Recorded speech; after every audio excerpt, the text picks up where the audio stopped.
Hi there, and welcome to the Rangers News YouTube channel. It's Jordan Carlisle here alongside James Black. Hello.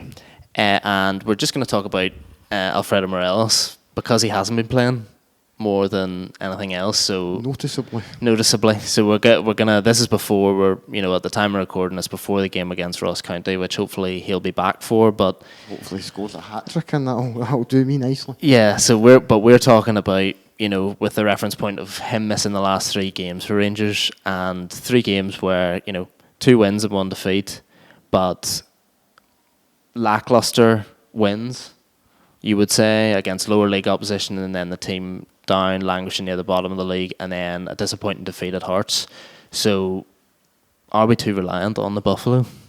Yes and no. It's a weird one because I think yesterday, the Hearts game was actually the first game that we've lost without him in the league at least. Yep. Which was kind of a surprise. But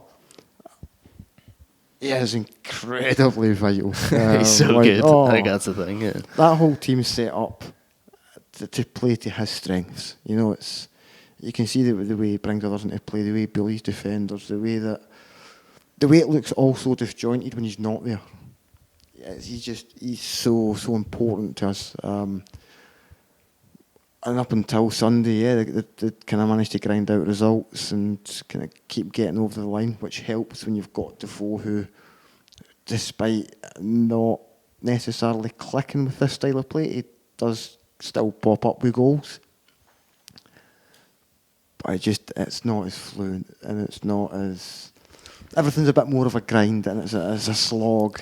I think it's interesting because when you look at... I've waxed lyrical about Defoe at times this year because I think it's been really good that we've been able to take Morelos out of the team and we've still carried on winning games.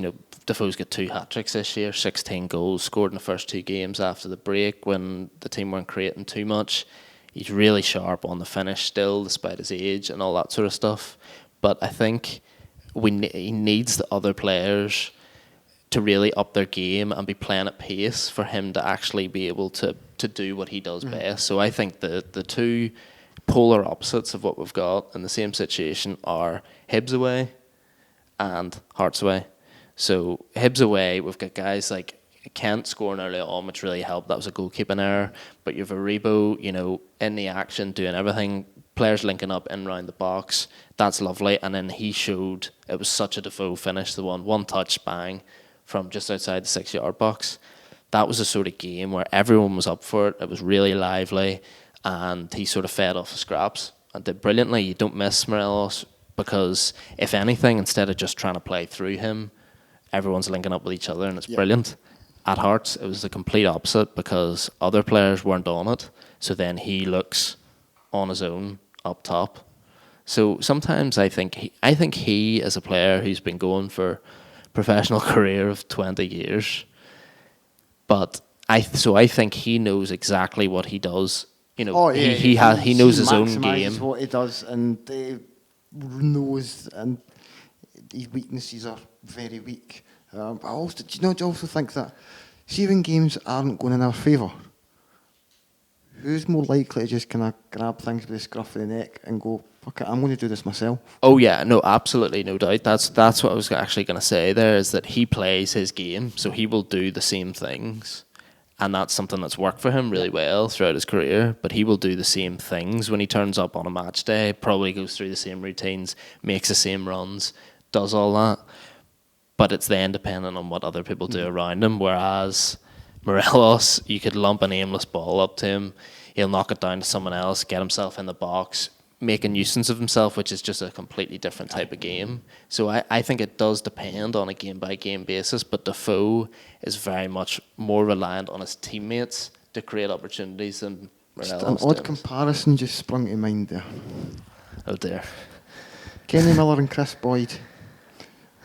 But not the second time around Kenny Miller and Chris Boyd. The first time around Kenny Miller and Chris Boyd. Chris Boyd was a perfect penalty box striker. If you put the ball in the box in front of Chris Boyd would score you goals. Didn't matter who it was against.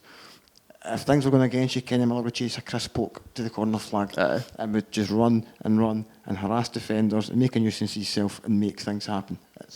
He's still actually doing that. I saw him a couple of weeks ago at Partick Thistle, and he probably ran more than anyone else for the first 45 minutes. But yeah, I think that's fair enough. In some senses, it's hard because Morelos is, I think, a different kind of like just being than Rangers have had before. Like, he's so charismatic for a guy, you know, because the media always comes out and says, you know, he never speaks, he never says anything. But I think he does all that on the pitch. He is so much. He brings so much. He has so much of a presence.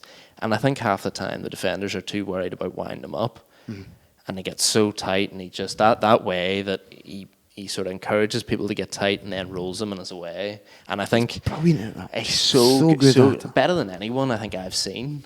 Like, I can think of as just a single trait at doing that. And I think we're talking Sunday against Hearts, the fact that like Defoe got sent through a couple of times, and a few of the commentators were like, he's really surprised he struggled to get a shot off there. But that's not really where you see him excel. You see him get shots off quickly, but that's when the ball drops to him in the box, not when he's set in behind a defence. Whereas once Morelos gets through, you've seen it against Young Boys, Porto, everything in the Champions League. Once he gets through, he finishes it.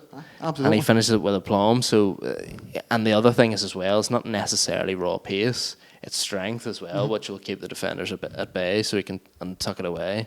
So, really, with that in mind, then, like, how big is he for the second half of the campaign? Is obviously people are saying that vital. You can't sell him because if you sell him, then the title challenge goes down the line. I don't think there's any chance of us selling him now. But he won't leave Rangers this month. But is he the biggest man going forward? Oh, absolutely. Yeah. I don't think if we were to lose him through, say, injury or suspension, it wouldn't be the end of the world. I do think that we've got the depth there that you should be able to get by. I mean, looking at I'd be worried. Look, I'd be worried. I'd absolutely be worried. It wouldn't be one of these ones where you would kind of brush it off. But I do think that having a fit, fire and happy Alfredo Morelos, it makes your chances of winning anything this season just that much, much better. So he's got 28, hasn't he, going in this? 28 club goals, and he's obviously missed the first 3 games of 2020. What's his, if he gets, beyond 45, the Rangers win something? I'd hope so. I'd hope that any striker that hits 45 will win something. Other than the Golden Boot. Absolutely. And I mean, the scary thing is I can quite comfortably see him doing 45. Yeah. That's how crazy it is. He's a prodigious goal scoring rate. Which is, it's mental considering he's 23 and, he could be 3-4 years away from his peak. But really, we need him back and hopefully firing for 2020, and then things will look a bit more rosy. Yeah. As I said earlier, he'll get a hat-trick on Wednesday. And this will all be proven correct. Okay.